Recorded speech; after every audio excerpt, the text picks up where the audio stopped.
High. So আজকে আরো একটা হচ্ছে গেট রেডি করতে চলে এসেছি। তো এটা হচ্ছে জামা, এটা হচ্ছে মানে টি শার্ট যেটা বলো, এটা হচ্ছে প্যান্ট।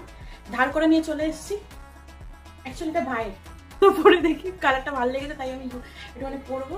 চলো রেডি হওয়া যাক। এটা হচ্ছে আমার আউটফিট, আমি রেডি হয়ে গেছি। সেটি করার পর হচ্ছে ভাই বোন মিলে বেরিয়ে পড়েছিলাম হচ্ছে খাবার আনতে। রাত্রিবেলা খাবার হচ্ছে বাইরে থেকে আনতে হতো। এটা হচ্ছে চন্দ্রনগরের একটা দোকান যেখানে হচ্ছে রিজনেবল প্রাইসে পাওয়া যায়। তারপরে ওকে নিয়েছিলাম বাড়ি থেকে বলছি। তো আমাদের ঠিক হচ্ছে গাড়ি চালানোর সময় মনে পড়ে আমরা গল্প করতে করতে যত রাজ্যের গল্প আছে। তো যাই হোক, আমার হচ্ছে মোমো পছন্দ, আমার জন্য হচ্ছে মোমো নিয়ে নিয়েছিলাম। তো তাছাড়া হচ্ছে স্যান্ডউইচ ছিল, তারপর হচ্ছে চিকেন ফিঙ্গার ছিল, আর হচ্ছে দুটো ক্যাম্পা নিয়ে নিয়েছিলাম হচ্ছে হজম করার জন্য। উফ, আমার তো রাত্রিবেলা এখন হচ্ছে 1:30 বাজে, আমি হচ্ছে ভয়েস ওভার করছি, মানে বলতে গিয়ে মুখে জল চলে আসছে মোমোর কথা শুনে। তো চলো আজকের মতো টাটা, দেখা হচ্ছে নেক্সট কোনো ব্লগে, বাই।